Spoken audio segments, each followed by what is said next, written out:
Cruzando as Conversas. Oferecimento: Associação dos Oficiais da Brigada Militar, defendendo quem protege você. E Colombo, estruturas para eventos e também fretes e cargas. No ar aqui na RDC TV, o Cruzando as Conversas, mais uma edição para você acompanhar os assuntos do momento. Sexta-feira movimentada, né? Não dá para dizer sextou no Brasil com tranquilidade, sempre tem muito assunto. Além da pandemia, hoje polêmicas envolvendo ações contra os decretos estaduais, confusão relativa à possibilidade de estado de sítio. Será que não há um dia de paz nesse país? Pois é com essa pergunta que eu começo a edição de hoje. Eu sou Guilherme Macalossi, Cruzando as Conversas, você acompanha pelos canais 24 e 524 da Claro Net TV e pelas redes sociais, @RDCTV Digital em todas as plataformas, estamos no Instagram, no Facebook, no Twitter e no YouTube. E também no canal 524 da Claro Fibra TV em mais 6 cidades. A RDC TV amplia com isso a sua audiência, a sua penetração junto ao público aqui do estado do Rio Grande do Sul. Agora você também pode nos assistir em Guaíba, em Torres e também em Canela e Gramado. É isso aí, RDC TV, unindo os gaúchos, conteúdos locais e a visão do mundo através das nossas lentes. Você também pode acessar o nosso programa pelo formato de podcast. Cruzando as Conversas está disponível no Spotify, Google Podcasts e demais agregadores. É só procurar Cruzando as Conversas. E também no nosso site, rdctv.com.br, clique na aba Podcasts e acompanhe a íntegra do nosso programa através do seu smartphone. Cruzando as Conversas é um oferecimento da Associação dos Oficiais da Brigada Militar, defendendo quem protege você. E Colombo, estruturas para eventos. E agora também fretes e cargas. A edição de hoje do nosso programa vai examinar muitos assuntos, alguns deles já abordados aqui anteriormente, dentre os quais a intenção do governo do estado de privatizar a Corsan, também a avaliação dos governos. O Instituto Métodos divulgou e a RDC publicou com exclusividade uma pesquisa sobre a percepção da pandemia. E nós vamos debater aqui sobre como estão indo Bolsonaro, Eduardo Leite e Sebastião Melo. Além disso, nós vamos falar sobre o impacto da taxa de juros, que subiu depois de longos anos em queda ou paralisada, agora com uma elevação de 0,75 pontos percentuais. É ruim, é bom? Nós vamos falar sobre isso. E também sobre o Fórum da Liberdade, que ocorre em abril, aqui em Porto Alegre, o mais importante encontro liberal do mundo. É isso aí, do mundo. E nós vamos falar com os nossos convidados de hoje. Para tratar desses e de outros assuntos, eu tenho aqui no estúdio da RDC TV a minha querida amiga, presidente do IEE, Júlia Tavares. Tudo bem, Júlia? Tudo bom, Macalossi? Muito obrigada pelo convite mais uma vez. Enfim, sempre muito honrada de estar aqui e sempre muitos assuntos interessantes para a gente debater, né? Hoje a pauta está cheia, vai render um bom programa. Muito bem. Quem está prestando atenção no jogo de 7 erros da televisão viu agora que tem um papel aqui na minha mão, é a minha cola, como diria o Jô Soares, a minha memória. E o Beto me entregou enquanto a Júlia ia dando o seu boa noite. Por videoconferência, nós temos as participações do deputado Eric Lins, do DEM. Eric, bem-vindo, boa noite. Opa, muito boa noite, Macalossi, muito boa noite a todos aí que estão acompanhando a RDC, aos outros convidados. Eu cheguei aqui correndo aqui. Boa noite para todo mundo, vai ser um prazer conversar com vocês nessa noite. Muito bem. E também o economista e pesquisador Gustavo Inácio de Moraes. Gustavo, bem-vindo, boa noite. Boa noite, Guilherme. É uma satisfação estar contigo. Uma boa noite aos nossos telespectadores. Boa noite a Júlia. Eu não fiz a entrada triunfal do Eric Lins, mas estamos aqui para debater todos os assuntos que vão ser levantados. Me desculpe, Gustavo, mas seria pretensão sua querer competir com Eric Lins no quesito entradas triunfais. O Eric Lins é um caso à parte. Eric Lins é um caso à parte. Muito bem. Senhores, e minha cara amiga, eu gostaria de começar o programa chamando a atenção para a pesquisa do Instituto Métodos, que nós divulgamos ontem na íntegra, e eu pedi para a produção selecionar o trecho dela relativo ao desempenho dos 3 governantes, esfera federal, estadual e municipal.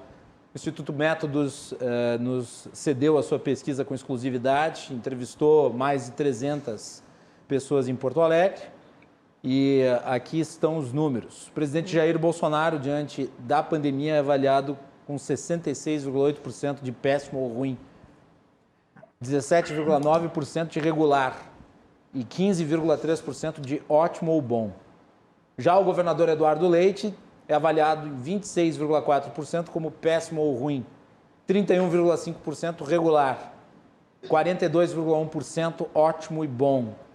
Já o prefeito Sebastião Melo, 43,7% péssimo ou ruim, 26,6% regular, 29,8% ótimo e bom. Um ostenta números muito negativos, o outro ostenta números regulares e o outro ostenta números que podem ser considerados positivos. Qual que é a avaliação que vocês fazem dos 3 governantes e do resultado da pesquisa? Surpreende a vocês? Devo dizer, a mim só surpreende o resultado do prefeito Sebastião Melo. Acho que a população de Porto Alegre está sendo injusta com o prefeito, até porque ele assumiu faz muito pouco tempo. Júlia Tavares, começa por ti. Concordo, Macalossi, e inclusive, né, o Sebastião Melo tem seu primeiro teste com o agravamento da pandemia, né? Então, assim, ele tem, teoricamente, 1 mês de comando da cidade com esse agravamento. Então, acredito que seja cedo para conseguir avaliar as ações que ele faz. Mas me impressiona a discrepância, tá, entre os resultados do Bolsonaro e do Eduardo Leite, que tem o mesmo tempo de governo, com resultados muito diferentes. É óbvio que o governo federal falhou e falhou muito na condição da pandemia, mas o governo estadual também não foi nenhum exemplo, enfim, de competência e de enfrentamento ao Covid. Então, assim, acho que os números estão talvez um pouco exacerbados para os 2 lados. Eric Lins. Eu tendo a concordar com a opinião dela. Primeiro porque eu acho uma grande injustiça com o nosso prefeito Sebastião Melo, que recém recebeu a prefeitura em suas mãos e, na verdade, ele está continuando um trabalho que já vinha sendo feito antes. O que a gente precisa lembrar é que a saúde ela é de competência conjunta dos 3 entes, da União, do Estado e dos municípios. E os municípios e o Estado, grande parte das ações que eles têm feitos conseguiram se concretizar por conta dos repasses federais. Então, você precisa realmente analisar, e são minúcias que muitas vezes a população não consegue perceber. Eu acabo lendo essa sensação, esse sentimento da população, mas como um reflexo do que a grande mídia tem passado para elas. Na verdade, o presidente, ele efetivamente tem perdido a guerra da comunicação, tá? Do que pelo trabalho efetivamente que ele tem feito, que foi suprimido em grande parte por decisões da STF. Eu discordo das medidas de isolamento tomadas pelo governo estadual, mas, ao mesmo tempo, louvo a mais do que dobra da quantidade dos leitos que foram feitos em conjunto pelo governo estadual e pelos municípios. Então, eu acho que existe uma falta de percepção mais técnica nessa avaliação, mas isso não dá para se cobrar mais do próprio agente pesquisador. É importante destacar, só para colocar aqui no contexto dessa discussão, que o Instituto Métodos avaliou também qual que é a percepção que as pessoas fazem em relação às medidas restritivas. E 70% dos que responderam à pesquisa do Métodos são a favor das medidas restritivas. Então, talvez o resultado esteja ancorado exatamente nessa visão positiva de que as medidas restritivas, na visão dessas pessoas que responderam, essas medidas restritivas buscariam salvar vidas. Talvez seja por isso que o governador Eduardo Leite aparece mais bem avaliado, porque ele é visto por este público como aquele que tem sido o líder que tem sido defensor dessas medidas. Em contrapartida, por exemplo, a Bolsonaro, que é contra as restrições. Lins, quer comentar? Depois eu passo para o Gustavo e a Júlia. Não, faz muito sentido o que tu disseste. Oi? Pode comentar. Eu acho que tu tens razão, Macalossi. muito provavelmente isso se dá pela percepção pública de que as medidas restritivas efetivamente salvam vidas. Isso tem sido categoricamente o que tem sido afirmado pela Rede Globo, pela internet, em grande parte dela também. Então, na guerra da narrativa, na guerra da informação, nessa percepção pública, a visão do presidente tem perdido.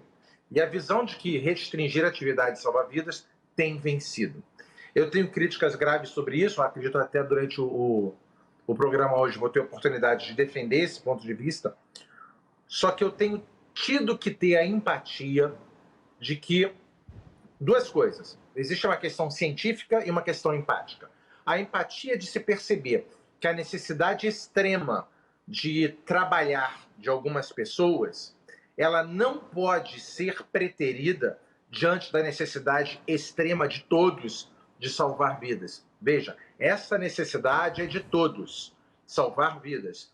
Mas uma parte da população, que é a parte que precisa trabalhar todo dia para levar sustento para dentro de casa, essa parte tem sido esmagada.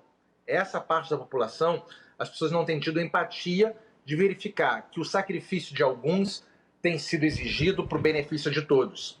Seria muito melhor e muito mais justo se todos estivessem abrindo mão de parte das suas rendas para financiar e sustentar todos aqueles que têm tido que parar. Mas essa não foi uma construção política que foi feita até o presente momento. Isso faria mais sentido. Todos se sacrificam financeiramente para um bem da saúde para todos. Aí isso faria sentido, mas não foi o que aconteceu neste momento. Eu tenho uma crítica sobre o distanciamento controlado, porque eu fiz estudos matemáticos e estatísticos bem sérios e eu compilei e cruzei mais de 6.000 informações oficiais constantes nos sites do governo para chegar à conclusão de que os resultados nas semanas de resultado, quer dizer, 1, 2 ou 3 semanas posteriores à aplicação de determinada bandeira, ela não tem o resultado que se espera. É absolutamente aleatório. E essa é uma verdadeira crítica a esse modelo, porque, pelo menos sob a minha perspectiva, muito tem sido prometido, mas, infelizmente, não parece estar tendo os resultados que dela se esperariam.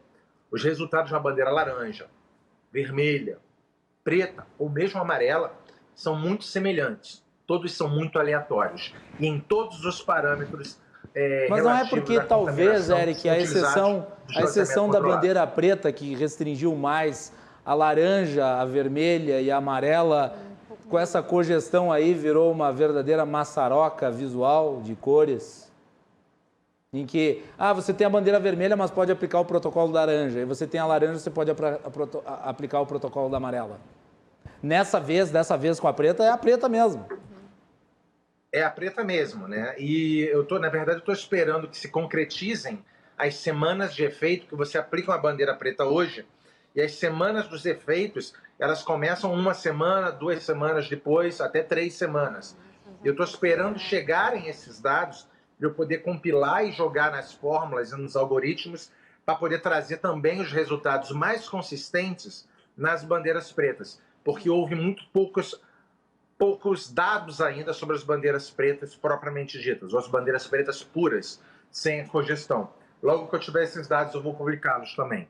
Imagino que deverão ser semelhantes aos das demais bandeiras, porque assim se comportaram a vermelha, a laranja e a amarela. Duvido que a preta seja diferente, mas isso eu vou poder confirmar daqui a pouco, quando nós tivermos todos esses dados na mão.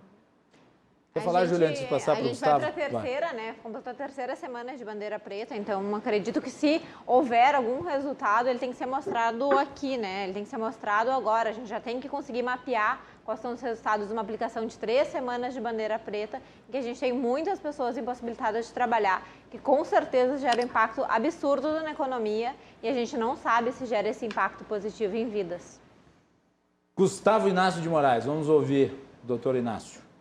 Vai lá. Pois não, Guilherme. Na verdade, esses números são bastante interessantes, né? E as duas avaliações destoantes aí, que são do presidente Jair Bolsonaro, uma avaliação forte negativa, e a avaliação do governador Eduardo Leite forte positiva, né? Elas são destoantes justamente porque elas capturam o momento de agravamento da pandemia. Então, esses dois personagens, eles têm atitudes, né, que para o bem ou para o mal, a gente vai comentar sobre elas, mas essas duas atitudes, elas são recebidas pelo público, né, de maneira diferente. São duas atitudes completamente distantes. E no momento de agravamento da pandemia, é claro que o público fica mais sensível com aquele que comunica, né, o cuidado com a vida, o cuidado com a saúde. Não que ele tenha razão, não que ele tenha também, né, a ausência de razão, mas a percepção pública dentre esses dois mandatários, é claro, está governada aí, está influenciada pelo pico de pandemia que nós estamos vivendo. Tu não acreditas, Gustavo? Vamos pegar a avaliação, porque a avaliação do presidente é muito ruim. Muito ruim. É muito ruim. Não acha que também se justifica pelo fato de, na maior parte das oportunidades, o presidente se manifestar com uma equidistância quase que indiferente em relação ao drama de tantas famílias que perderam seus entes queridos? Quer dizer, essa semana morreu o Major Olímpio, senador do estado de São Paulo, aliado do presidente Bolsonaro, fez campanha com ele. Claro, não estavam mais juntos, não estavam mais próximos, mas foi um interlocutor importante. O presidente, na live da quinta-feira, não chegou a nem mencioná-lo. Quer dizer, nem no caráter institucional. Isso gera, por parte da sociedade, também um sentimento de repulsa, não lhe parece? Justamente, isso é importante, porque a população ela tende a ter uma sensibilidade, né, e a percepção pública dos seus governantes é governada pela emoção. Então, o presidente Jair Bolsonaro ele não tem sido capaz de cultivar essa emoção, né, esse estado, né, vamos dizer, de preocupação que a população manifesta com seus familiares e com, né, a população em geral. O presidente não tem sido capaz de lançar esse sentimento na alma da população. Então, infelizmente, né, a gente vai perceber aqui que não só, né, a estratégia de saúde, a política de saúde do governo federal sofre grande crítica, mas como também a população passa a ter uma má vontade em termos das demais políticas do governo. Né? Então, tudo mais parece, né, ruim ou parece ter um sentido negativo quando o principal tema é praticamente ignorado dentro do governo federal ou quando é tratado na forma de desrespeito ou de deboche para com a população. Então, o governador Eduardo Leite, no canto oposto, ele acaba se beneficiando disso. Muito embora as atitudes e as medidas que ele tome possam ser criticadas, possam ser contestadas, né, cria uma boa vontade perante a percepção pública, perante a opinião pública, ainda que, né, essas políticas estejam, né, equivocadas, como a gente vai, de repente, debater aqui, como o deputado Eric Lins já adiantou. Né? De qualquer maneira, né, parece mais sensível, né, ao governador, né, alcançar a opinião pública e também criar, né, consequentemente, uma maior aceitação das suas demais políticas. Né? Veja que o governo estadual, nesse início de ano, nesses primeiros 80 dias de ano, lançou uma série de outras medidas paralelas, privatização da Corsã, né, ajuste de contas públicas. Reforma previdenciária dos militares. Reforma previdenciária dos militares, e todas seriam medidas muito polêmicas em outro ambiente. Mas no ambiente em que o governador se apresenta como aquele mandatário que cuida da saúde da população, cria-se uma esfera de boa vontade também para essas políticas. Então, isso acaba sendo decisivo na conquista da alma, vamos dizer, na conquista da emoção da opinião pública. Por fim, acho que também, né, vamos lá, contrastando com o presidente, o governador sempre, nas suas manifestações públicas, tenta ser o mais cordado possível, né? Isso justo, conta. Né? E aí a gente tem não só o ele tem uma capacidade de comunicação muito importante nesse aspecto. Justo, e isso é parte da habilidade do gestor público, né? E a gente, inclusive, nota, né, Macalossi, que os próprios aliados do presidente Jair Bolsonaro, né, também tomam uma atitude detratória, né, para com o governador. Quer dizer, muitas vezes você não tem o debate das ideias ou a contestação das medidas, né, num campo meramente técnico ou num campo meramente político. Né, transborda também para questões, né, que não são pertencentes, vamos dizer, à esfera pública. E isso, né, eu acho que causa na população, especialmente numa população crítica, como é a de Porto Alegre, como é a do Rio Grande do Sul, né, causa, sim, uma rejeição. Ademais, né, Guilherme, eu acho que vale a pena comentar o resultado da avaliação da administração municipal, né? A administração municipal, ela recém foi empossada, tem 80 dias. Eu tenho uma teoria sobre o resultado da administração municipal. Não tem nada específico na pesquisa do Métodos, mas a minha teoria é que talvez o Sebastião Melo esteja herdando um pouco da rejeição ao Marquesan. E do agravamento, né? Isso precisaria ser investigado, né, Guilherme? Mas, assim, como essa administração municipal tem cerca de 80 dias, eu penso que até seria inapropriado fazer uma avaliação dessa administração, da percepção de opinião pública nessa altura, porque a administração municipal sequer teve tempo de ditar um ritmo, né? Normalmente a gente concede aos governos cerca de 100 dias para apresentarem a viabilidade dos seus programas de governo, né? E a gente ainda estaria nesse período, vamos dizer, de anistia da opinião pública para com a administração municipal. Mas eu acho que o público tem sido cada vez menos tolerante com os governantes, em termos de, nós vamos ter aí um período de lua de mel, de 100 dias, não é mais assim. Pois é. Eu acho que isso acabou. Acho que agora as pessoas estão cobrando numa velocidade muito maior, porque hoje as pessoas elas exercem a cobrança através dos meios sociais, em que o acesso aos governantes é mais rápido. A comunicação se tornou mais dinâmica e isso também, é claro, influencia a estratégia de comunicação dos governos. Mas, Macalossi, de qualquer maneira, né, eu teria uma hipótese diferente de que a administração municipal e o prefeito Sebastião Melo, na verdade, herdaram um problema da cogestão. Então, o Sebastião Melo ficou marcado, talvez no ano de 2020, como um dos porta-vozes de uma maior, né, vamos dizer assim, liberalidade, né, da adoção de protocolos, mais uma manutenção de atividades econômicas abertas. E, infelizmente, ele não teve qualquer, né, peso nessa decisão do governo estadual, a decisão sob uma condição de agravamento da pandemia, a cogestão e o diálogo com as prefeituras, mesmo a prefeitura de Porto Alegre sendo a maior do estado, foi, né, rejeitada, e dessa forma eu acredito que também, né, tem essa impaciência no sentido do cidadão, né, não entender que a cogestão seria a arma, seria o instrumento, seria a ferramenta pela qual, né, o governo municipal poderia aliviar parte das restrições no município de Porto Alegre. Júlia Tavares. E acho que é importante acrescentar, né, Gustavo, que o prefeito Melo, ele teve 2 meses de governo em frente à pandemia, porque desde o dia 20 de fevereiro foi tirada a cogestão dele e foi toda determinada pelo governador. Então ele está há 1 mês sem ditar as cartas da pandemia na capital quanto à questão de distanciamento ou não. Então eu também acredito que a avaliação seja um pouco prematura e injusta, porque realmente hoje ele não é o agente ativo do cenário municipal. Eric Lins, tu acredita que esse resultado bom, ótimo, do Eduardo Leite justifica os ataques feitos pelos bolsonaristas ao governador?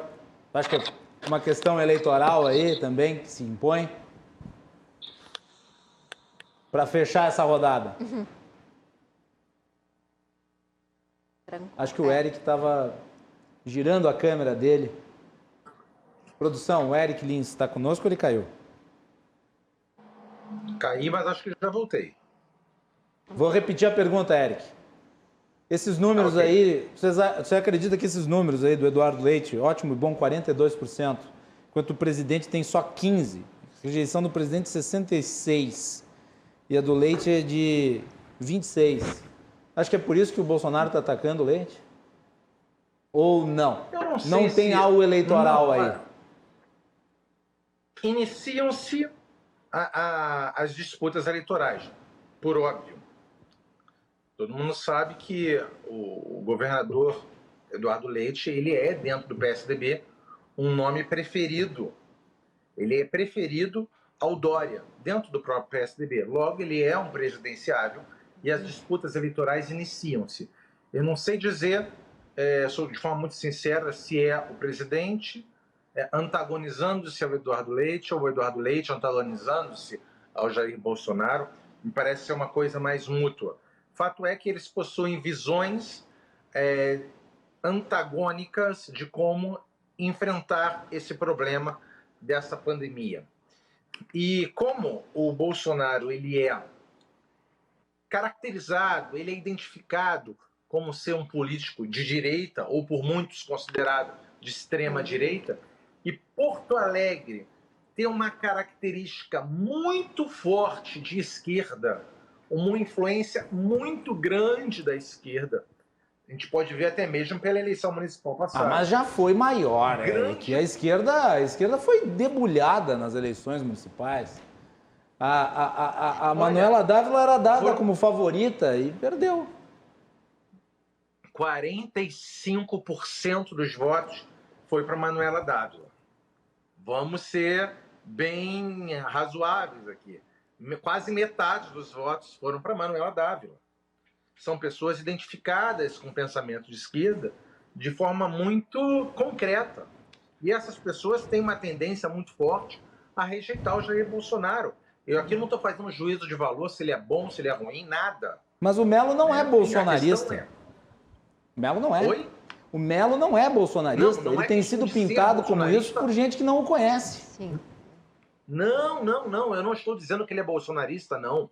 Eu estou falando que as pessoas que votam na Manuela Dávila são pessoas firmemente, de forma concreta, identificadas com o pensamento da esquerda. São pessoas, quem vota na Manuela Dávila, que é do PCdoB, que deixa claro a forma como que ela enxerga o mundo, são pessoas identificadas com o pensamento de esquerda, então, obviamente, antagônicas ao presidente Bolsonaro.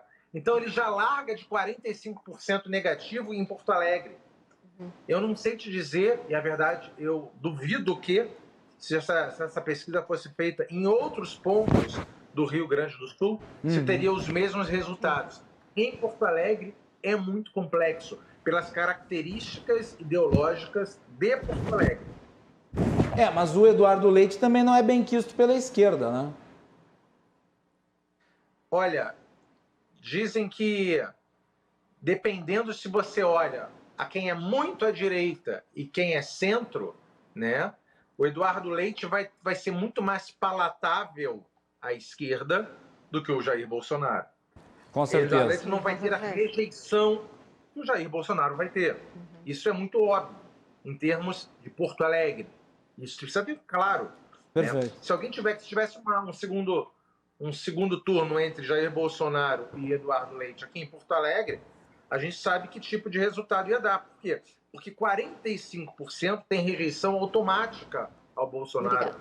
Porque são pessoas fortemente identificadas com o pensamento da Manuela Dávila, que é do Partido Comunista. Então é óbvio que essas pessoas jamais votariam no Jair Bolsonaro. Quando a gente fala de segundo turno, quando a gente fala de uma disputa polarizada, não é a simpatia que vai contar. O que vai contar efetivamente é a repulsa que você tem a um dos lados. Essa é a grande diferença numa disputa plural ou numa disputa polarizada. Eu atribuo grande parte desse resultado a essa característica de Porto Alegre. Muito bem. Gustavo, quer fazer mais algum apontamento? Júlia, quer fazer mais algum apontamento? Podemos ir adiante na pauta? Guilherme, eu acho que vale a pena, né, explorar um pouquinho dessa declaração do Eric, né, porque, na verdade, o segundo turno ele é uma espécie de veto. Né? E aí, o governador Eduardo Leite ele tem uma característica muito apreciada pela esquerda, que é a ponte para o diálogo que ele faz. Né? Essa ponte para o diálogo, provavelmente, se o Jair Bolsonaro o fizesse, perderia todas as características do Jair Bolsonaro. Então, Eduardo Leite também, além do diálogo, ele tem feito, né, pelo menos nas votações da Assembleia, muitas vezes acordos importantes com as bancadas de esquerda, como o PT, por exemplo. Né? Isso valeu, por exemplo, na prorrogação das alíquotas do ICMS no final de 2020. Então, existe uma ponte, existe um diálogo entre Eduardo Leite e o campo de esquerda, né? Pelas próprias características políticas, né, e governantes do Eduardo Leite. Muito bem, mas é importante dizer que o governador Eduardo Leite, no campo econômico, ele se posiciona mais como um liberal do que como um esquerdista, né? Júlia, tu quer fazer mais um apontamento antes de a gente... Não, concordo contigo. Acredito que, inclusive, o resultado da semana passada, da Previdência dos Militares, essa semana o anúncio da privatização, enfim, são sinalizações, né, a um mercado um pouco mais livre, a um Estado mais eficiente. Muito bem, vamos falar sobre a volta da cogestão, depois nós vamos entrar mais a fundo na questão da privatização da Corsan e das reformas aqui no estado, o governador Eduardo Leite anunciou a volta da cogestão. Hoje, através de uma live, também publicou uma série de tweets nas suas redes sociais. Eu pedi para a produção deixar separado ali os tweets do governador Eduardo Leite. Vamos botar no telão aí para a gente acompanhar o que escreveu o governador nas suas redes sociais? Ana. O governador disse o seguinte, abre aspas, depois de 3 semanas com restrições mais severas para conter o avanço do coronavírus, anunciamos há pouco a retomada da possibilidade de cogestão regional a partir de segunda, dia 22, e a prorrogação da suspensão geral de atividades não essenciais das 20 às 5 da manhã até dia 4 de abril. Aos finais de semana e feriados fica determinada a restrição de atividades presenciais. As exceções são os serviços essenciais. As regras para o funcionamento de serviços como comércio e restaurantes dos dias úteis podem ser conferidas no link. A cogestão permite a adoção por parte dos municípios de protocolos menos restritivos do que a bandeira vigente. Vale destacar que os municípios não são obrigados a aderir à cogestão e podem adotar os protocolos estaduais de bandeira preta ou ainda mais rígidos, se preferirem. Próximo. Uma vez que estamos permitindo o retorno da cogestão, também ajustamos os protocolos de bandeira vermelha, que são o limite da cogestão na bandeira preta. Os ajustes nas regras de bandeira vermelha também estão disponíveis no link acima. O ideal era que seguíssemos com restrições severas por mais tempo, mas sabemos que uma parcela da população precisa da retomada presencial de atividades econômicas para sua subsistência. Por isso, o retorno tem de ser feito com rigoroso controle e maior fiscalização de protocolos. Sugerimos que os municípios de cada região se reúnam e revisem os planos de cogestão, considerando as mudanças nos protocolos, a realidade hospitalar atual e a necessidade de garantia de mecanismos de fiscalização. As forças de segurança do Estado seguirão à disposição para dar suporte às prefeituras no processo de fiscalização do cumprimento dos protocolos em nível local. O Estado não descarta, inclusive, a contratação emergencial de efetivo extra.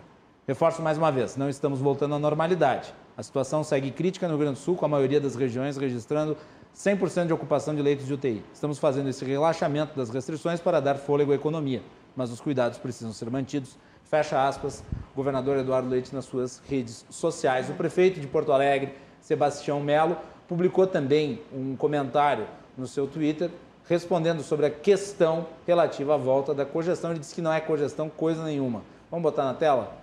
Abre aspas, o anúncio feito pelo governador não é cogestão. Por isso, amanhã estarei reunido com a nossa equipe discutindo as medidas que serão tomadas em Porto Alegre. Entre as incoerências, o ônus em repassar para os municípios a fiscalização sobre as regras impostas pelo Estado, sem consulta prévia. Fecha aspas. Então tá aí, a polêmica da cogestão que virou uma congestão. Aí eu pergunto para vocês, e aí? E virou uma briga política também, né, Macalossi? Virou. Assim, nos 3 meses de governo já virou uma briga política, né? O Melo, enfim, ainda não anunciou se vai aderir à cogestão e quais vão ser os critérios para Porto Alegre, mas pelo jeito não gostou da notícia dada pelo governador. Ele só pode aderir à cogestão flexibilizando o que o Estado permitiu, ele não pode flexibilizar mais. Ele pode não aderir à cogestão, mas se ele não aderir à cogestão, ele tem que aplicar as regras da bandeira preta. E o Melo, que foi eleito, né, com discurso, enfim, de retomada da economia, então ele também se encontra numa encruzilhada, porque o eleitorado dele votou acreditando que ele fosse defender isso, e agora ele se vê impossibilitado pelo governo do Estado. Enfim, né, acho que ainda teremos algumas semanas dessa situação indefinida, e acho que eu acredito que amanhã o prefeito Melo vai anunciar a decisão dele para a cidade de Porto Alegre. Mas, Júlia, e com relação à decisão do governador de fazer esta pequena flexibilização? Eu acho que a gente não pode aqui tapar os olhos, né? Realmente o índice de esgotamento do sistema de saúde é absurdo, né? A gente tem o Rio Grande do Sul, os estados da região sul como epicentro da epidemia no país, 100% de lotação das UTIs, realmente é muito alarmante. Sendo que foram colocados muitos leitos à disposição extra, né? Então a gente tem 100% mais do que os leitos que a gente já tinha antes, né? Então a gente teve um reforço e mesmo assim o reforço não foi suficiente para o aumento da demanda. Então realmente é um momento, acho que, de cautela, mas é óbvio que as pessoas não podem ficar sem subsistência, sem trabalhar. A gente já está 3 semanas nessa bandeira preta. E assim, as coisas de uma hora ou outra precisam começar. mas também os índices de contaminação precisam cair, né? É aquela encruzilhada. E achei interessante o comentário do deputado Eric sobre a questão das bandeiras, né? E o impacto disso que vai ser efetivamente nos casos, que é algo que a gente ainda não tem de forma clara, é só uma tentativa, né? Como muitas coisas nessa pandemia, né? São tentativas, acertos e erros e ajustes. Olha, a RDC vem acompanhando o índice de esgotamento da rede hospitalar. O Hospital Moinhos de Vento, que é um hospital de primeiro mundo, um hospital privado, um hospital que tem recursos, está com 160% de ocupação. Né? E agora, com essa crise no sistema hospitalar, há o risco de você não ter os itens essenciais para procedimentos de entubamento e de mantenimento das pessoas nas UTIs. Então, é sim uma situação muito grave. Por certo, normalidade não há. E, infelizmente, nós estamos nesta linha muito tênue entre a restrição que impede as pessoas de terem o mínimo de sustento e a abertura indiscriminada que fará com que os números explodam ainda mais. Né? Hoje o Brasil representa, no cenário global, 1 em cada 4 óbitos. 27% das mortes ao longo das últimas semanas no mundo por Covid-19 foram aqui no Brasil. E o Brasil tem 2% da população mundial. Então é uma coisa assombrosa o tamanho, né, que a pandemia alcançou aí nas últimas semanas. E foi uma coisa muito rápida, provavelmente pela difusão dessa cepa, a variante P1. Gustavo Inácio de Moraes. Guilherme, é importante destacar aí nas atitudes, nas mensagens do Twitter do governador, que ele, por exemplo, mostra que ele não acatou uma das sugestões centrais que a Prefeitura de Porto Alegre fez ao governo do Estado, que era a extensão do horário das atividades essenciais. Não, mas espera aí, então, Gustavo, na questão dos supermercados haverá ampliação do horário até as 22 horas. Que era outra incoerência, né, assim, Macalossi? Sim, uma incoerência. Mesmo assim, no comunicado, né, ele fala de atividades essenciais entre 20 horas e 5 da manhã como restritas, fechadas. Né? Então, o pedido da Prefeitura de Porto Alegre era para uma extensão maior, né, que parece coerente no sentido de não aglomerar a população nesses locais. Então, o governador, por exemplo, ali naquele comunicado, ele deixa claro que, né, existe ainda, né, apesar do discurso de cogestão, as medidas são ainda tomadas, lideradas pelo governo do Estado, para o bem ou para o mal. Eric Lins. Título de curiosidade, né? Obviamente não tem como mostrar o estudo todo, mas o que eu fiz? Eu peguei todos os dados constantes no site do governo, dados dos parâmetros utilizados para a formação das bandeiras, e peguei aqueles dados que dizem respeito à contaminação. Porque quando a gente fala em restrição das atividades, bandeira, o objetivo é restringir a contaminação. Claro. E como é que se mede essa contaminação? Se mede pela quantidade de hospitalizações na semana, quantidade de casos ativos, internações em UTI, síndrome respiratória aguda grave, leito clínico. São parâmetros que são utilizados para se verificar como é que está sendo o avanço da doença. E eu peguei de todas as semanas e em todas as regiões. Deu mais de 6 mil dados compilados e quem fez isso fui eu.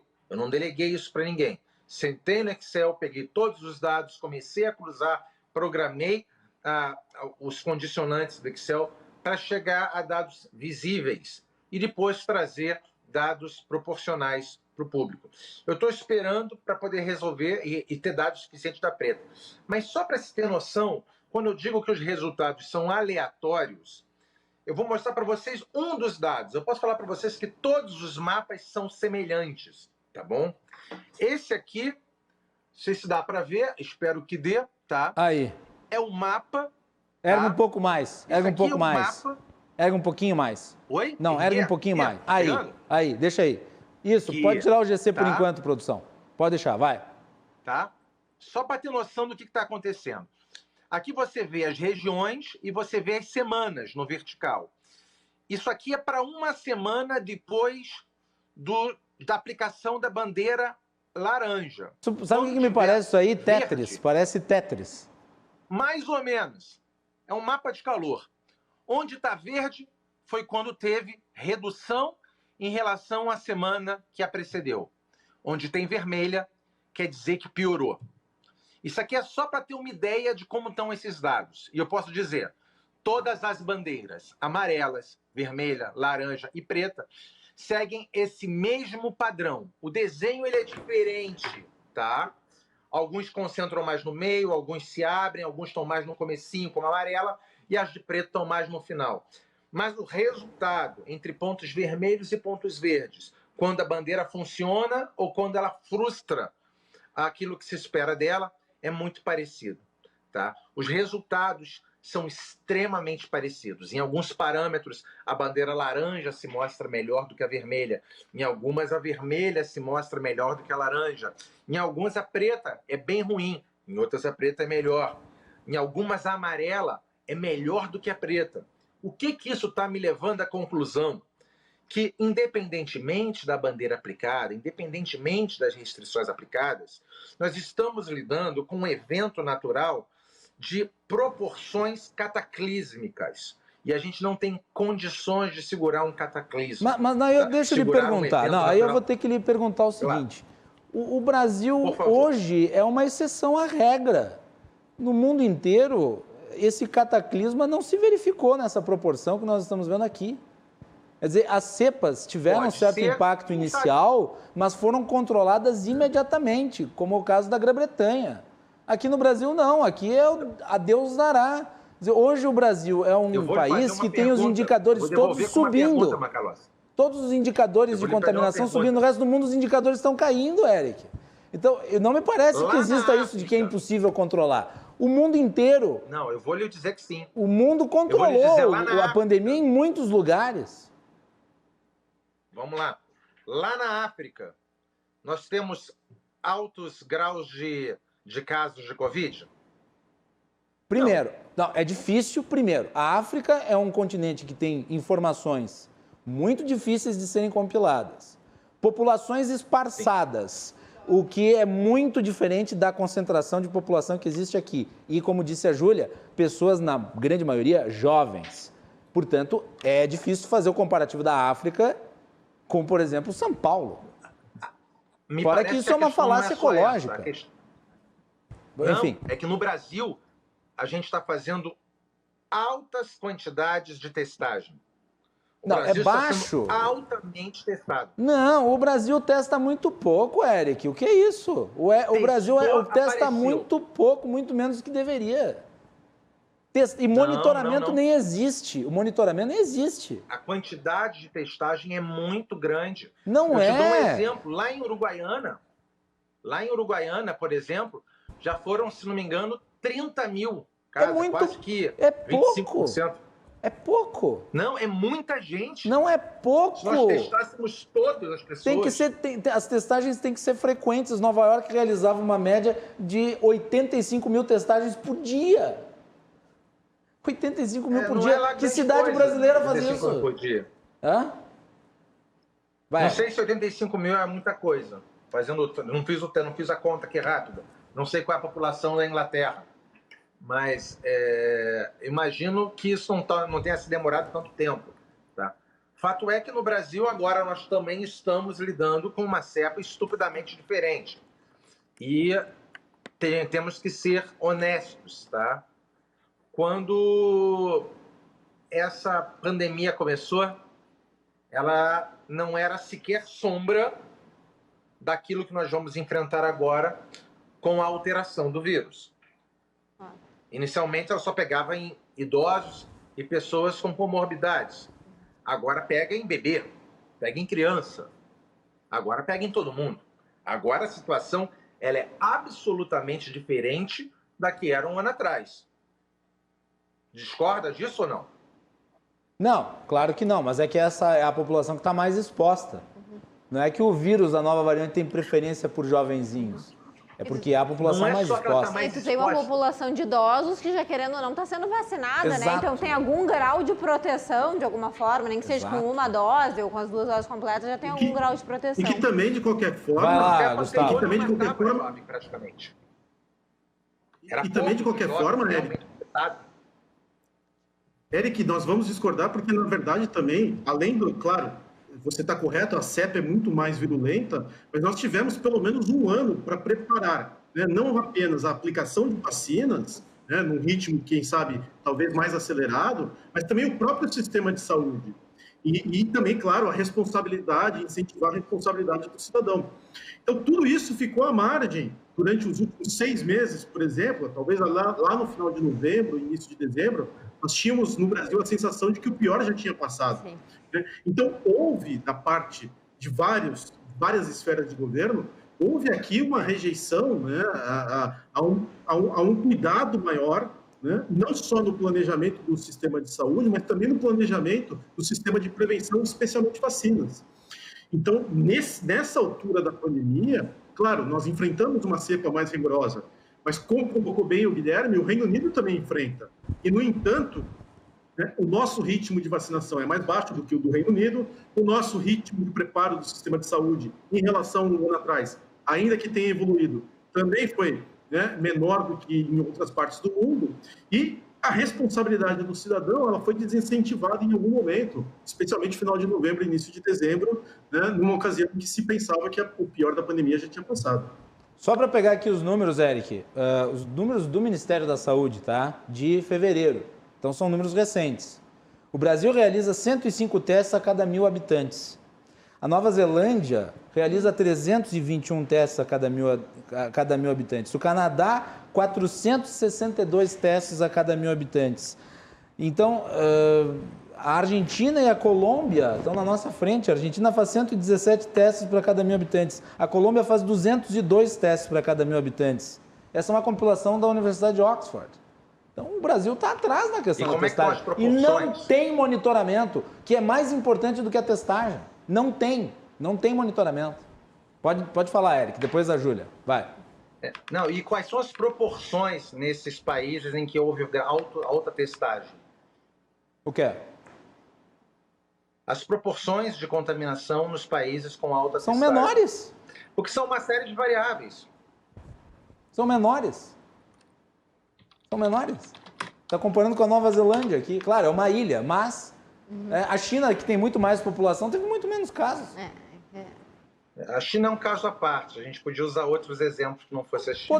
Podemos usar outros exemplos. A Rússia tem menos casos que o Brasil.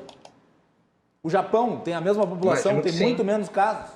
O Japão tem uma população equivalente, tem menos casos. E como é que está a testagem na Rússia? Na Rússia eu não peguei os dados, mas eu posso pegar. Posso pegar os dados. É importante, o que a gente tem que comparar Pode falar. É importante mencionar o caso da Austrália, porque a Austrália tem uma população quase que equivalente à da região sul do Brasil, né? Um pouco menos que a região sul do Brasil. E a Austrália sequer teve, até agora, 1.000 mortes por Covid. Ainda não chegou, né, em 1.000 mortes. Por quê? Porque eles fizeram uma estratégia completamente diferente daquela que o Brasil adotou. Eles priorizaram os testes ao invés de priorizar, né, o tratamento. Então, os testes proporcionam um rastreamento eficaz dos contaminados, um isolamento, a quarentena, apenas daqueles que foram diagnosticados com o vírus, né? E mais do que isso, todos aqueles que ingressam no espaço geográfico da Austrália são obrigados a fazerem 14 dias de quarentena, né? Só isso garantiria já, né, o processo de isolamento de regiões brasileiras, inclusive isolamento em relação a Manaus, por exemplo, ou em relação a outros países. Volto a enfatizar, Eric, colegas, né, e telespectadores. Nós temos na Austrália quase uma população equivalente à da região sul, e nós não tivemos 1.000 mortes. Qual foi a estratégia? Testagem. O Brasil preferiu testar apenas aqueles que têm os sintomas. A Austrália preferiu testar a todos. Aqui no Brasil, tu precisa de uma autorização médica para fazer um teste PCR. É um absurdo. É um absurdo que tu tenha que ter uma autorização médica, uma receita médica para ter um teste PCR. Júlia. E acho que acrescentando ao debate, né? Eu acho que esse foi o grande erro do Brasil agora. O erro recente foi a questão de como tratou Manaus, né? De ter deixado as pessoas saírem do estado do Amazonas, enfim, de Manaus, muitos assintomáticos, levando as cepas Brasil afora, né? Então, eu acredito, e aqui é uma opinião pessoal minha, de leigo, que todas as pessoas que saíssem do Amazonas durante aquele efervescência e epicentro da pandemia lá, deveriam ter sido testadas justamente para diminuir as chances de levar essas novas cepas para o Brasil inteiro, que é o que a gente está vendo agora. Né, que é um país inteiro com um sistema de saúde comprometido pela disseminação de uma cepa super agressiva de uma velocidade também absurda. E aí, foi o que aconteceu. Teve ali Manaus, e daí depois de Manaus, todos os demais estados ao mesmo tempo colapsaram. Que faltou um bloqueio sanitário, né, Macalossi? Faltou uma testagem em massa.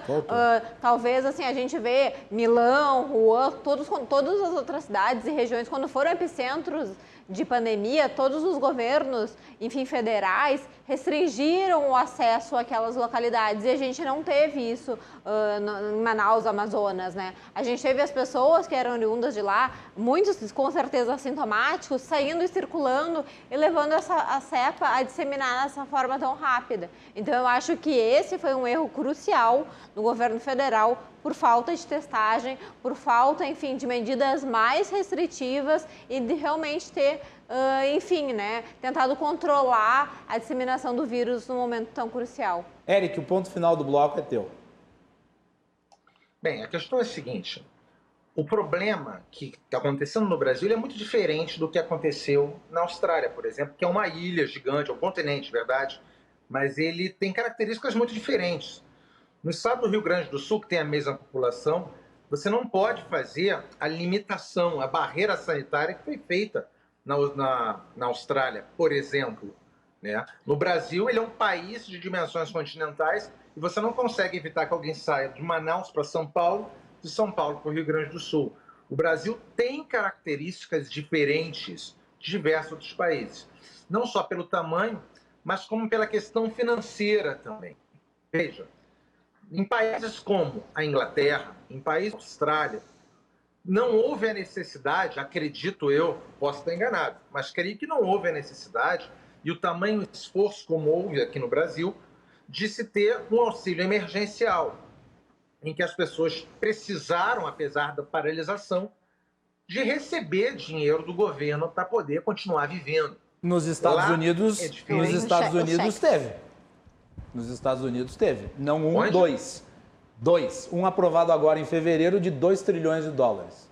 Os americanos que ganham até 75 mil dólares vão receber mais de 1.500 dólares através de cheques que vão ser depositados pelo governo.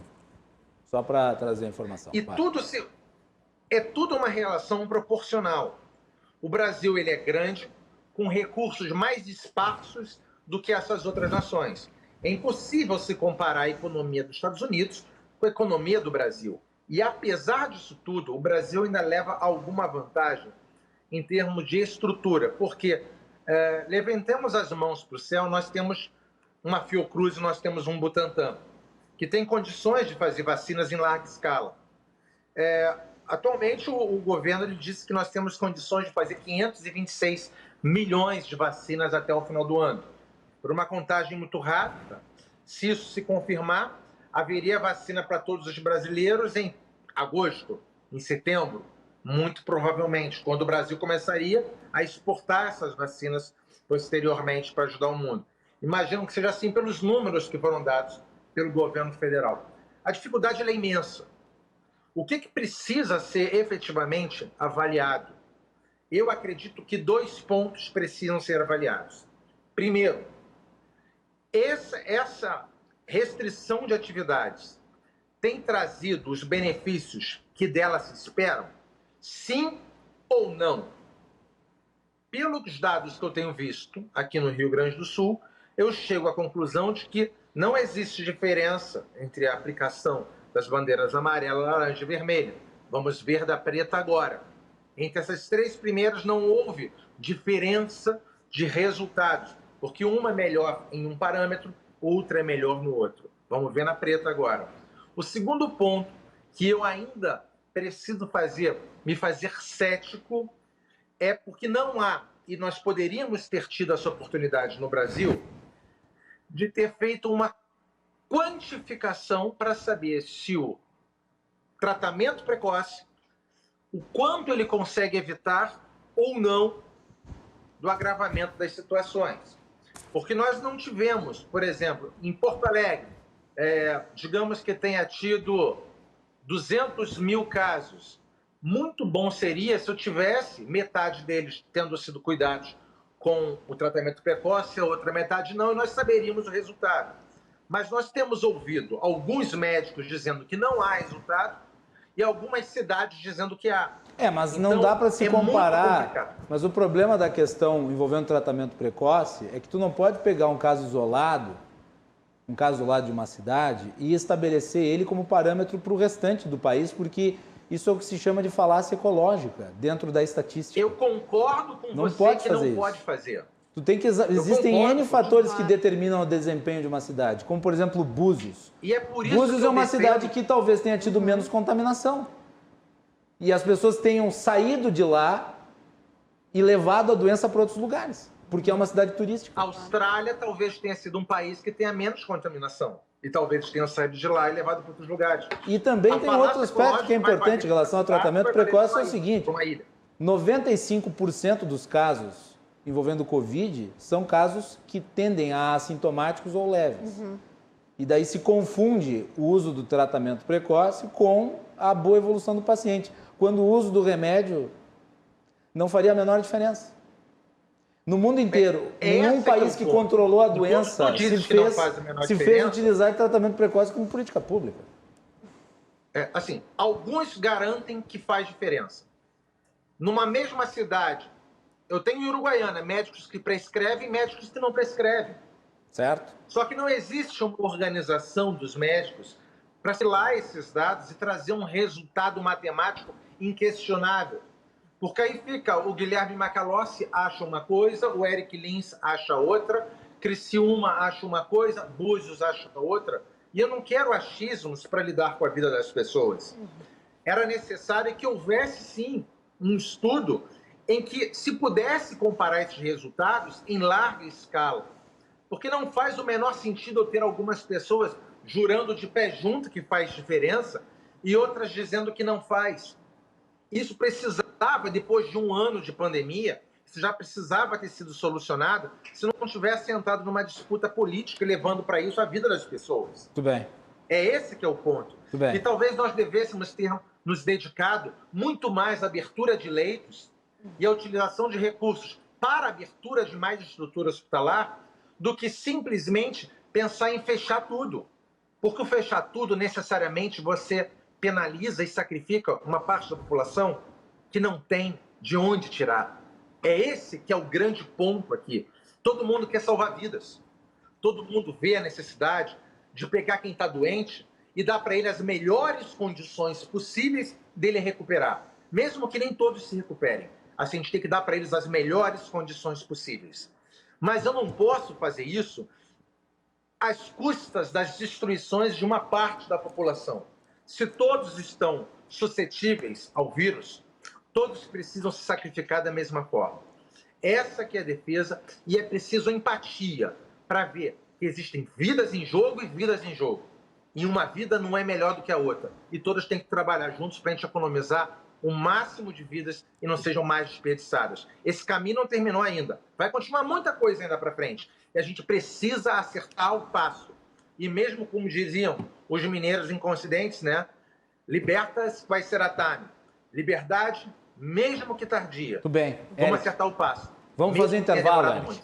Eric, nós estouramos o tempo. Está muito bom o programa. Tenho recebido comentários aqui. Eu não sei porque um dos telespectadores disse que eu tomei um rodeão.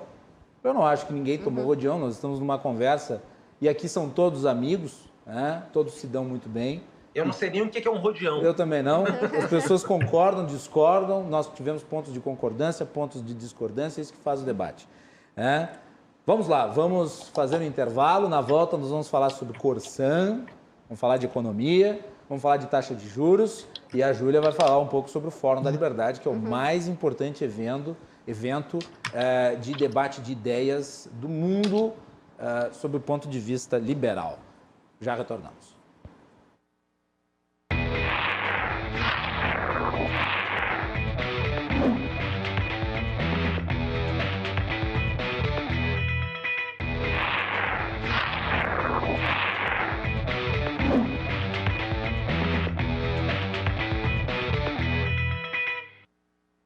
Muito bem, estamos de volta. Participam da edição de hoje do Cruzando as Conversas Júlia Tavares, presidente do Instituto de Estudos Empresariais de Porto Alegre, que é a entidade promotora do Fórum da Liberdade.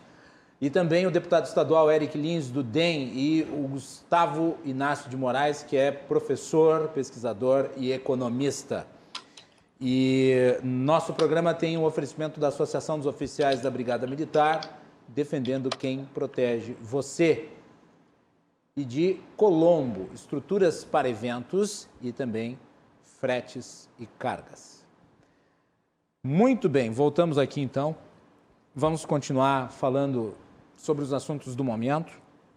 Eu gostaria de destacar a privatização da Corsan.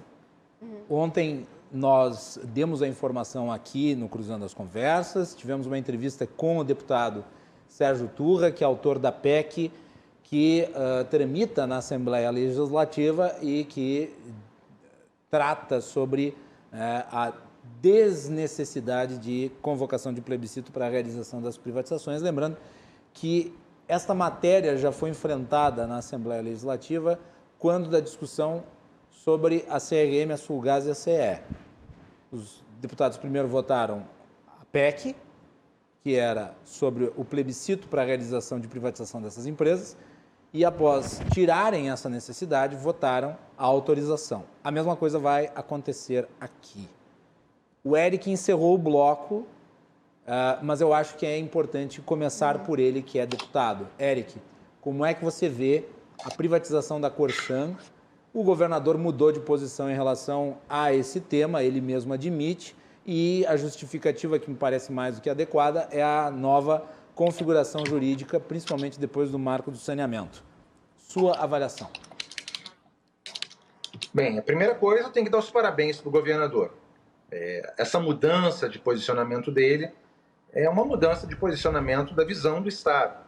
Se ele achava antes que a Corsan deveria continuar pública e agora ele entende que ela deve ser privatizada, eu vejo isso como um bom fator.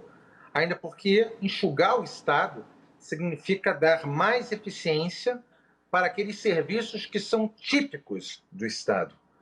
Quando a gente para de perder a nossa atenção em pontos que poderiam ser realizados satisfatoriamente e muitas vezes, ou se não em todas, de forma melhor pela iniciativa privada, a gente perde a oportunidade de focar naquilo que é realmente assunto do Estado, que é segurança, educação básica, saúde básica, justiça. Esses são funções típicas do Estado e a gente tem que focar nelas. Tudo aquilo que pode ser exercido de forma satisfatória pela iniciativa privada deve ser a ela devolvido. Todos os serviços pertencem ao mercado. Alguns deles foram retirados do mercado e trazidos para o Estado historicamente. E se hoje a gente tem as condições de devolver para o mercado, porque muitas vezes isso tende a ser melhor, você traz a concorrência, você traz a expertise, você traz a ausência de burocracia, agilidade para dentro do processo, isso tende a baratear, tende a melhorar os serviços, tudo é melhor para a população.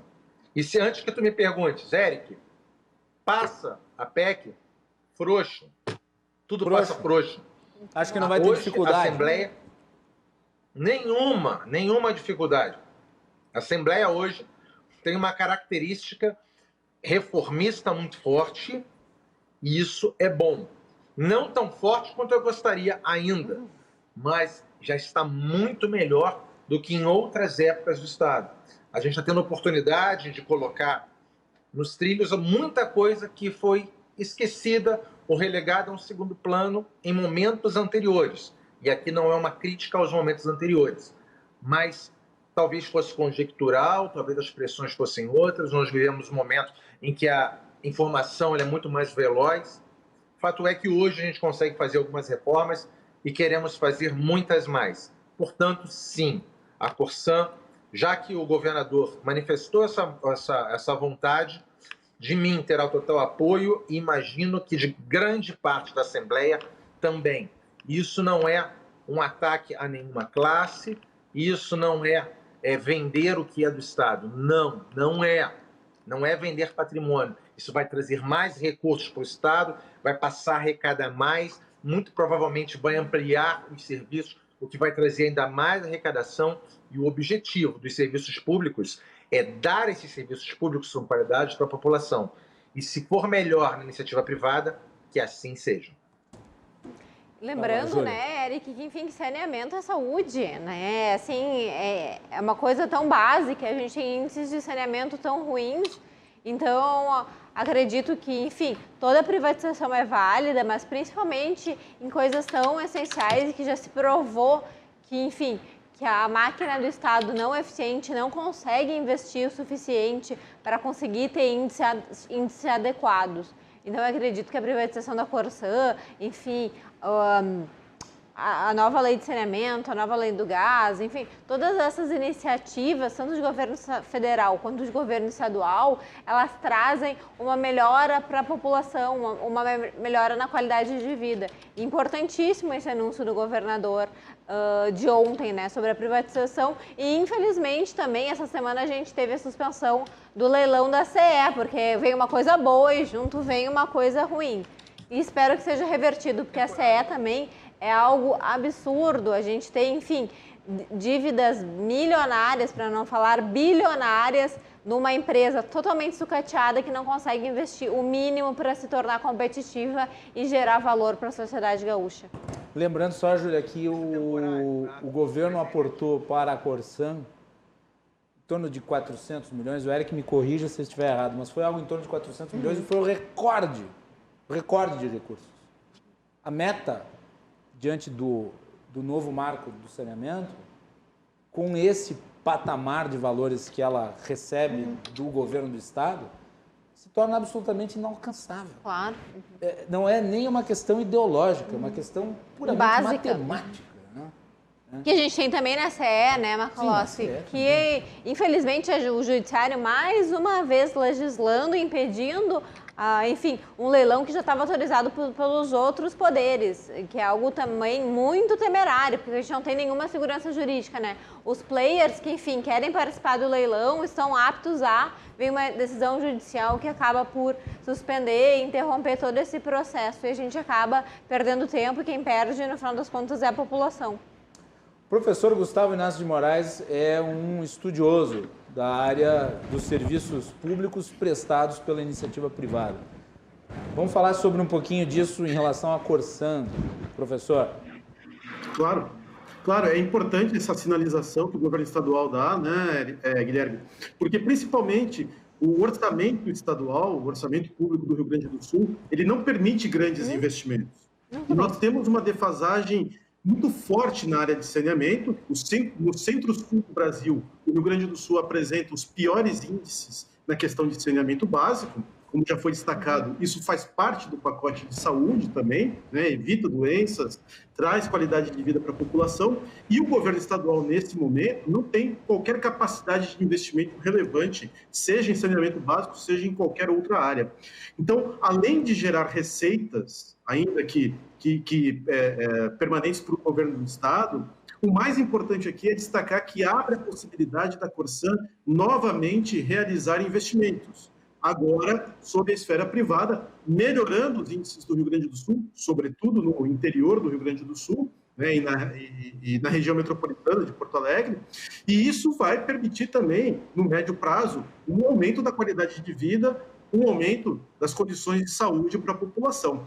A gente tem, né, por exemplo, na região metropolitana de Porto Alegre, a gente tem índices em cidades relevantes, em cidades com grande contingente populacional, né, índices semelhantes ao do Nordeste. Né? Nada contra o Nordeste, mas todos sabem, o Nordeste é uma área na qual os investimentos foram relegados.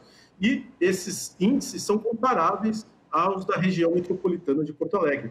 Então, Guilherme, eu queria destacar não apenas a questão de levantar receitas para o governo do Estado, mas também, né, de trazer uma gestão privada para esse negócio de saneamento básico, mas também ampliar a capacidade de investimento através de investidores privados.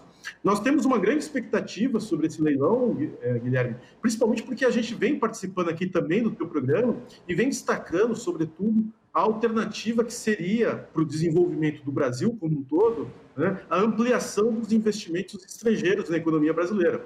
Na ausência de um capital público, né, em capacidade de investimento, na ausência de uma poupança privada relevante, né, nós só teríamos a possibilidade de financiamento de projetos, né, que tornem o Brasil ainda mais desenvolvido, de projetos que melhorem a infraestrutura do Brasil, através do capital externo. Então, também tem essa expectativa rondando o leilão da Corsan, no sentido de que vamos ver quais são os players que se interessam por esse negócio. As pessoas costumam achar que eu só pauleio o governo federal, mas uma das poucas coisas positivas feitas, né, foi ter assinado um protocolo de intenção junto ao CDE para fazer a abertura econômica de maneira a possibilitar que empresas estrangeiras façam obras no Brasil, né, prestem serviços, o que estimula a concorrência, a qualificação. Isso foi algo importante. E isso vem também. Vai, Gustavo. Sem dúvida nenhuma, acho que você destacou um ponto essencial, né, Guilherme? E também acho que vale a pena destacar também a promulgação do novo marco de saneamento. Então, a privatização da Corsan, a venda ao setor privado da Corsan, também tem em paralelo, né, o benefício da promulgação do novo marco de saneamento feito pelo governo federal. E vale ressaltar que no novo marco do saneamento foi difundida a mentira pelas esquerdas antiquadas, jurássicas brasileiras, de que seria a privatização do esgoto e da água, o que é uma tremenda mentira. É uma tremenda mentira. Isso tem que ser repelido. Gustavo, quer completar? Sim, Guilherme. Na verdade, então, concluindo, né, eu acho que é importante essa sinalização da Corsan. E, mais do que isso, né, Guilherme, o governo estadual ele não tinha qualquer obrigação, né, de fazer a concessão ou a privatização da Corsan. Na verdade, o regime de recuperação fiscal recentemente aprovado na Assembleia, ele prevê, né, para haver um acordo com o governo federal, né, a privatização da CE, da CRM e da Sulgás. A Corsan não fazia parte desse pacote, então a sinalização da privatização da Corsan também é importante para reforçar, né, essa sinalização que se dá na tentativa de obter um regime de recuperação fiscal, um alongamento da dívida do Rio Grande do Sul e, com isso, melhorar a capacidade de investimento do orçamento estadual. Ô, Eric, agora, essa PEC do deputado Turra, ela, com a sua aprovação, também permitirá eventual projeto de privatização de outras estatais que ainda não estão em discussão, como é o caso do próprio Rio Grande do Sul, né? Vai retirar todas as exigências. Eu acho adequado. Há 2 anos atrás, é o adequado. Por que tem que se fazer uma consulta? Sim. Vai, existe uma quebra de paralelismo. Tá?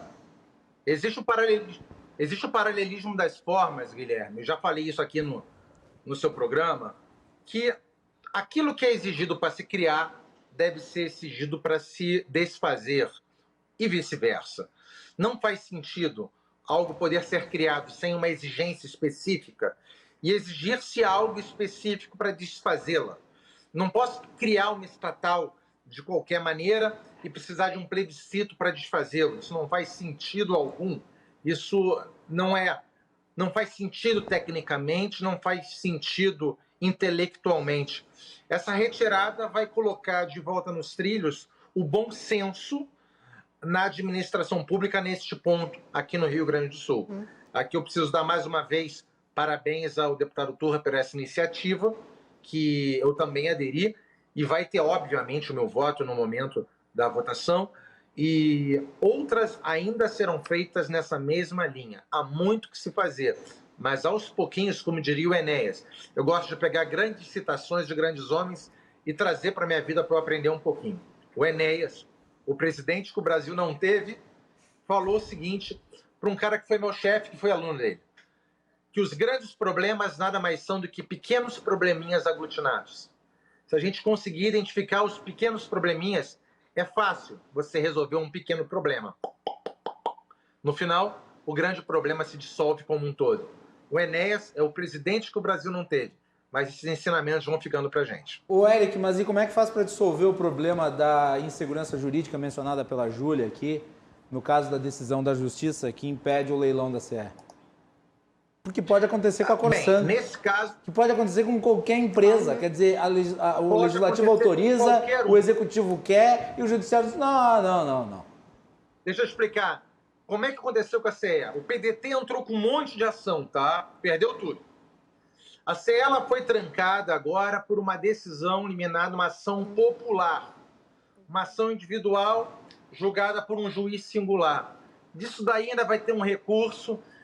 Se você multiplicar diversas ações, algum juiz vai acabar dando alguma decisão que tenha um conteúdo ideológico mais pesado, que muito provavelmente o foi, tá? Então, isso vai ser desfeito, é um problema que vai ser desfeito dentro da própria esfera processual. Acredito que num recurso já deva cair. Esperamos por isso. E depois, se a gente tiver um tempinho, eu fiz os cálculos aqui dos 5 países que foram citados, Estados Unidos, Inglaterra, Brasil, Colômbia e Austrália, dos casos Covid. Eu fiz os cálculos aqui e baixei todos os dados aqui na internet. Vamos deixar para o fim, então, para a gente não tumultuar a discussão, depois no fim não confundir.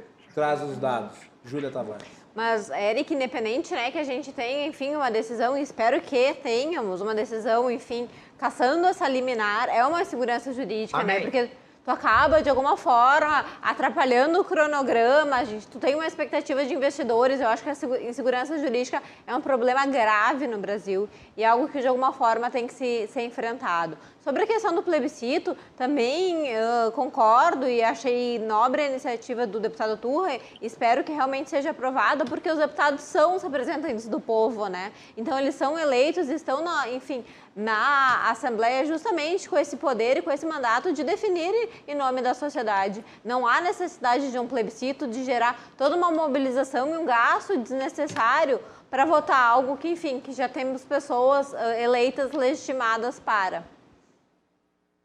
Eric. Eu acredito sim que essa insegurança jurídica, na verdade, que foi criada, não é bem uma insegurança jurídica propriamente dita, mas uma intercorrência no processo de venda, que foi essa decisão judicial. Duvido muito que vai haver e vão se subsistir. Essa decisão judicial não deverá subsistir e em breve essa venda vai ser retomada. O processo já está bem andado dentro do governo e por mais que as forças ideológicas que tendem a manutencionar esse Estado gigantesco, tá? Esse Estado em formato de baleia, de Leviatã, façam de tudo para tentar mantê-lo assim e manter as suas microestruturas de poder, nós vamos conseguir sim desfazê-lo, mesmo que leve bastante tempo. Mas nesse caso específico, acho que não vai levar muito tempo, não. Gustavo Inácio de Moraes, para dar o ponto final nesse bloco. Não, perfeito. Eu concordo nesse ponto com o deputado Eric Lins, né, de que não se trata exatamente de uma insegurança jurídica. São percalços, né, percalços já previstos dentro do processo de elaboração de um edital, né, e é importante que haja isso, porque hoje o governador Eduardo Leite, amanhã talvez um governo de esquerda, depois de amanhã um outro tipo de governo, é importante que o cidadão possa contestar, né? Isso não significa insegurança jurídica, mas isso significa também, de outra forma, uma possibilidade, uma garantia que nós temos contra outros governantes mal intencionados que, porventura, possamos ter. Então, é importante destacar que isso já faz parte até do valor dos projetos de privatização, né? Já se prevê dentro de um certo calendário da iniciativa privada essas contestações, essas custas jurídicas. Muito bem. Vamos fazer um break, voltamos para o último bloco do Cruzando as Conversas de hoje. Júlia Tavares, presidente do Instituto de Estudos Empresariais, Gustavo Inácio de Moraes, pesquisador, professor e economista, e Eric Lins, procurador e deputado estadual, estão aqui conosco falando sobre esses assuntos todos. Já retornamos.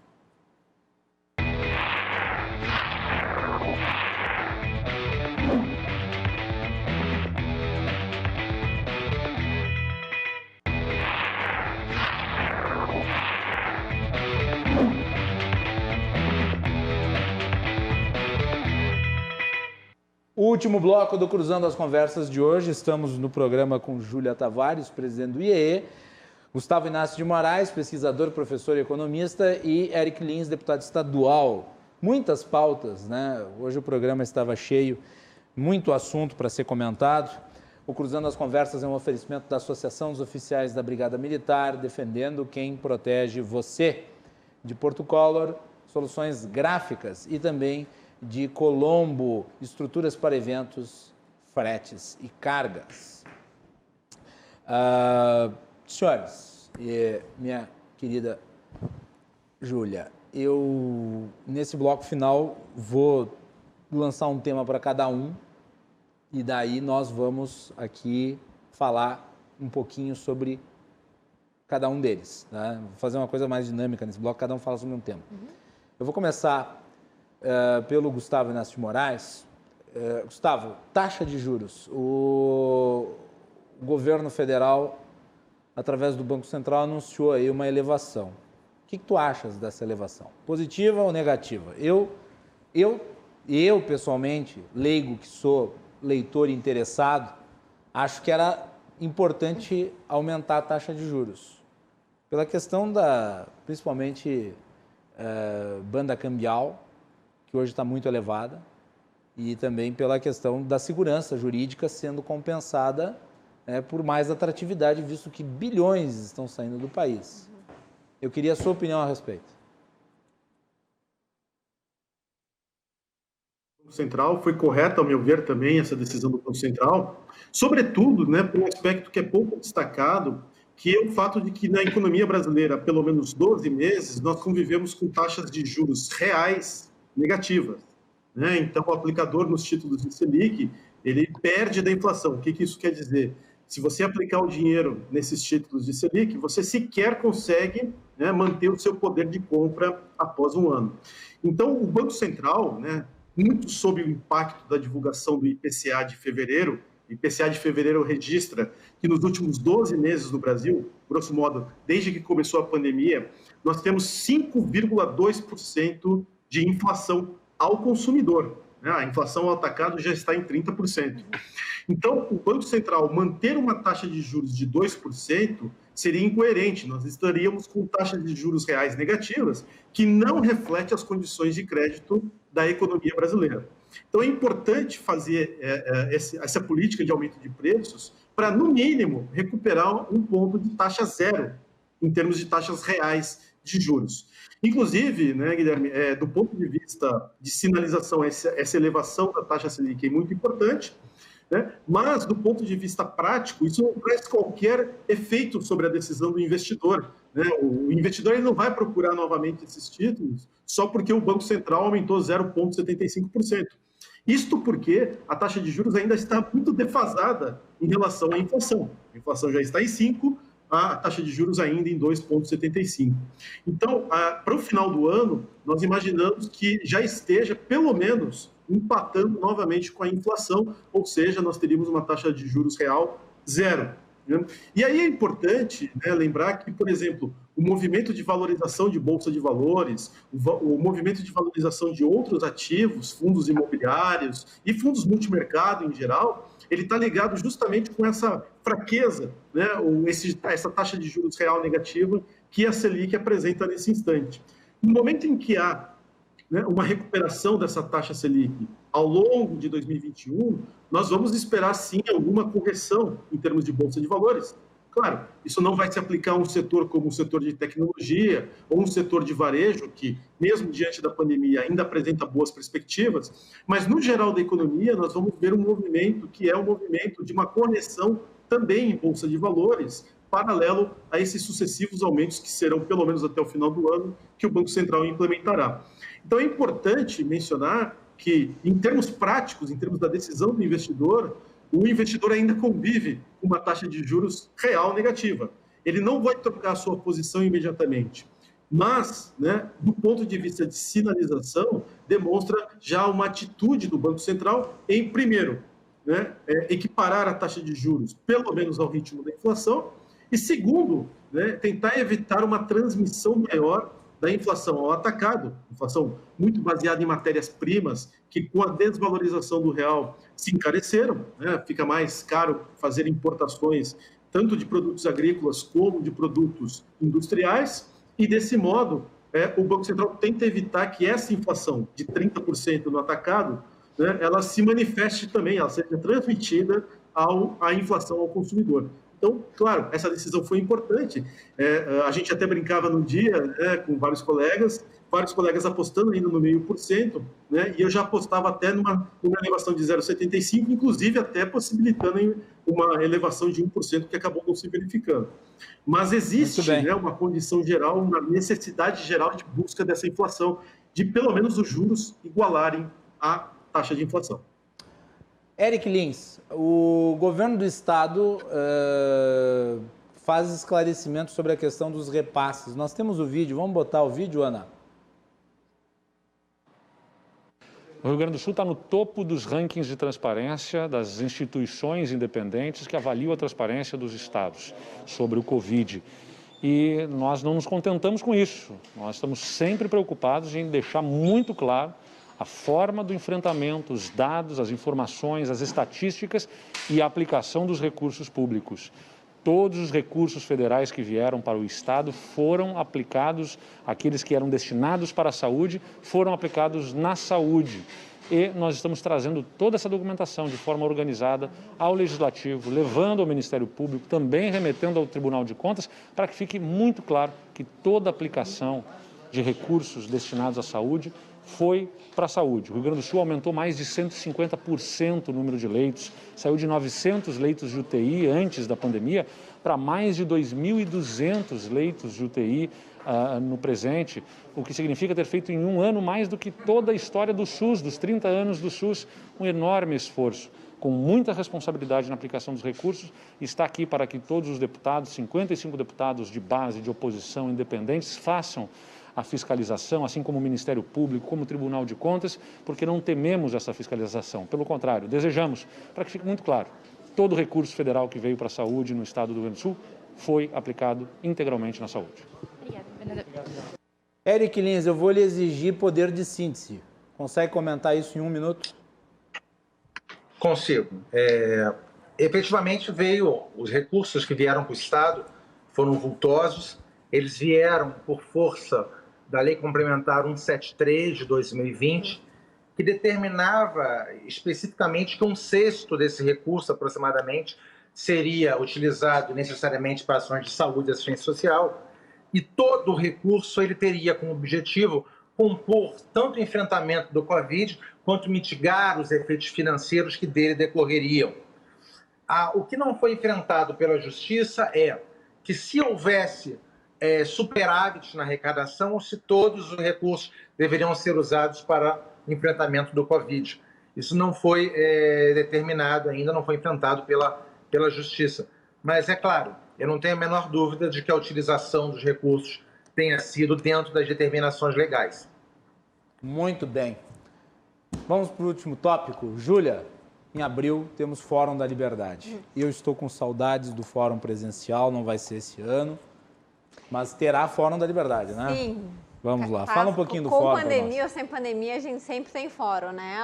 No ano passado, aqui a RDC TV nos recebeu para o fórum em casa, e esse ano a gente vai fazer mais um fórum, enfim, de forma virtual. Então, nos dias 12 e 13 de abril, será um fórum totalmente gratuito e online. A gente conta, enfim, né, com mais de 20 palestrantes, enfim, um line-up super qualificado, que já é a característica do fórum, né? Há 34 anos fazendo o maior evento de debate de ideias do mundo, né? Eu ouso dizer, mas do mundo, sim. E a gente, enfim, o tema do evento, né, o mundo digital, ele nos limita, nos liberta, e o que a gente vai discutir durante esses 2 dias de evento é as limitações que o mundo digital nos traz, mas também as oportunidades, né? Então, essa dicotomia da gente estar sempre conectados, da gente estar sempre, enfim, interligados. A gente tem 10 painéis nesse evento, né, que são 2 dias de evento, online, gratuito, reforço aqui. A gente vai abordar saúde mental, a gente vai trazer como um dos painelistas o Ítalo Marcilli, que é um psiquiatra, abordando os efeitos desse mundo digital e dessa hiperconectividade na saúde mental, o Samuel Kam, que é um especialista em educação, que também vai falar com a gente sobre os impactos desse mundo digital na educação, principalmente oriundos da pandemia também. A gente vai ter o Guilherme Benchimol, que também vai falar da questão das fintechs, que é a nova moda, a nova queridinha dos negócios, e a questão da transformação digital para suas empresas. Enfim, é um evento com mais de 20 palestrantes, a gente ainda não anunciou todos, mas sigam o nosso Facebook, as nossas redes sociais, o nosso Instagram, Fórum da Liberdade, que ali a gente anuncia em primeira mão. E convido todos, então, a participar do evento. É só entrar no nosso Instagram, no nosso site, Fórum da Liberdade, e se inscrever de forma totalmente gratuita. Lembrando que para os estudantes ainda... Vai ter o Jason Brennan, né? Sim, vai ter o Jason Brand, que vai falar num painel sobre a questão das democracias, né? Então, milícias digitais, como... Esse é um painel que me interessa muito. Como as milícias digitais, a questão dos Sleep Giants, enfim, né? Como eles interferem na democracia, como esses grupos organizados têm esse poder de impactar. E lembrando, né, que para os estudantes, o Fórum da Liberdade, ele oferece 30 horas complementares, que geralmente é exigido para a graduação. Então, o fórum ele é online, ele é gratuito e ele ainda traz esse benefício das horas complementares para os estudantes. Convido todo mundo a participar, o Gustavo e o Eric também. Vai ser mais um grande evento de debate de ideias, infelizmente de forma online, mas é, enfim, o que o cenário nos permite, né? Eu acredito que não poderia ser diferente num cenário de pandemia como o que a gente está vivendo. É verdade, uma pena, porque uma das coisas mais deliciosas do fórum é a interatividade com todas as pessoas que frequentam ali. Eu diria que uma parte da elite pensante mais qualificada do Brasil frequenta as dependências do Fórum da Liberdade. A gente brinca, né? O fórum ele não é um evento. Sem brincadeira, fica mais inteligente lá dentro. Ele não é um evento, ele é um show, ele é um espetáculo, né? Porque a gente tem plenárias super instigantes, com palestrantes super qualificados, mas a gente tem conversas de corredor e conversas de grupos tão qualificados quanto. Então, ele é um mix de experiências. Mas, infelizmente, a gente vai estar no online, mas a gente vai ter uma plataforma super dinâmica que vai permitir enquetes, perguntas. Então, a gente vai trazer um pouquinho dessa experiência presencial para dentro da telinha, dentro da plataforma. Tenho certeza que vocês vão gostar. E, Júlia, um último ponto. Eu vi que há uma campanha de doação envolvendo as inscrições, né? Fala sobre isso, então. Bom ponto, Macalossi. A gente ainda vai fazer a nossa ação, né? Acho que como sociedade, enfim, o IEA e o Fórum também querem contribuir com a solução da pandemia, né? Pelo menos com uma tentativa de melhores notícias. Então, a gente, ao atingir a meta de 36 mil inscritos, se compromete a doar um respirador para o Instituto Floresta, que está fazendo as entregas, né, em todo o Rio Grande do Sul. O valor do respirador é R$36 mil, por isso a gente faz analogia. A cada inscrição é R$1 a mais para contar da continha do respirador que a gente pretende doar no evento para o Instituto Floresta, que vai ser doado para a sociedade, ajudando a salvar mais vidas do Estado. Perfeito, é isso aí. Parabéns, Júlia. Obrigada. Parabéns a toda a equipe lá do IEE, uma instituição respeitabilíssima aqui no Estado, ajuda a promover as ideias e o debate público. Estaremos lá online participando. Obrigada. E a Júlia volta aqui outras vezes, né? Vai voltar aqui um pouquinho antes do fórum também para falar mais a respeito. Quando tiver todo o cast divulgado dos palestrantes. Obrigado, Júlia. Obrigada. Eric Lins, obrigado pela participação no Cruzando de hoje. Obrigado mais uma vez a conversa, é sempre um prazer. Eu nem vi o tempo passar, eu já estive no Fórum da Liberdade por mais de uma vez, vale a pena ir. De forma muito rápida aqui, só para terminar, que eu disse Dá que os seus números ali, Eric, desculpe, vai. Eu peguei os dados especificamente no Google, tá? Sobre Estados Unidos, América do Norte, Inglaterra na Europa, Brasil na América do Sul, Colômbia na América do Sul, para comparar, e Austrália na Oceania, que foram os países citados. O que eu fui ver? Qual era a porcentagem de contaminação em relação à população? Foi a primeira coisa que a gente comentou. Estados Unidos está com 9,06% da população já foi contaminada. A Inglaterra já teve 7,64% da população contaminada. Brasil, 5,63%. Colômbia, 4,6%. E a Austrália está absolutamente fora, com 0,11%. Todos os outros estão nesse patamar e o Brasil ainda está na posição melhor do que os Estados Unidos e a Inglaterra. E aí eu fui verificar também qual é a porcentagem de aos contaminados, tá? Não é quantidade de mortos por milhão, não. Porcentagem de mortos em relação aos contaminados, para a gente ver como é que o sistema de saúde está reagindo. Para minha surpresa, o pior índice foi o da Austrália, em que morreu 3,11% dos contaminados. Em segundo lugar, ficou a Inglaterra, com 2,94% dos contaminados morreram. Em terceiro lugar, ficou a Colômbia, com 2,67% dos contaminados vindo a falecer. O Brasil ficou em quarto lugar, com 2,44% de falecimentos. Em primeiro lugar, a melhor resposta ficou os Estados Unidos, com 1,81% de falecimentos, apesar de ser o país com a maior quantidade de contaminados e a maior porcentagem de contaminação da população. São dados interessantes. Está todo mundo nessa briga, o Brasil tem muito que melhorar, a gente tem que aumentar cada vez mais a nossa capacidade de resposta, mas eu acho que para isso a gente tem que olhar os dois lados da moeda.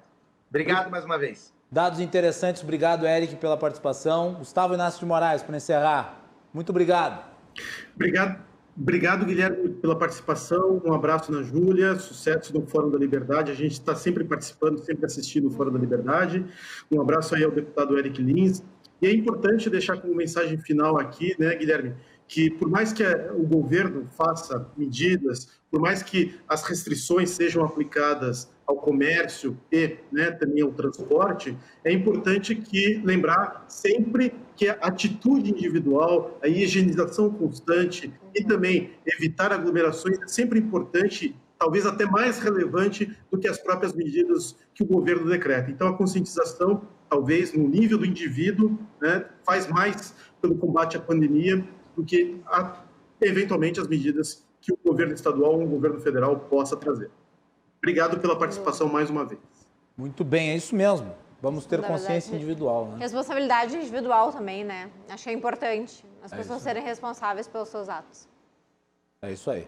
E com essa mensagem nós encerramos a edição de hoje do Cruzando as Conversas. Espero que tenham gostado. E cuidem-se. Saúde é o mais importante. Sem saúde a gente não faz nada. Né? Cuidem-se. E cuidem daqueles que vocês amam. Boa noite. Boa noite.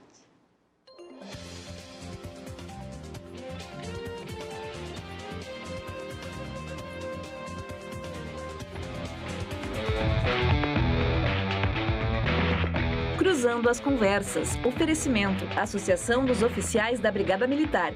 Defendendo quem protege você. E Colombo. Estruturas para eventos e também fretes e cargas.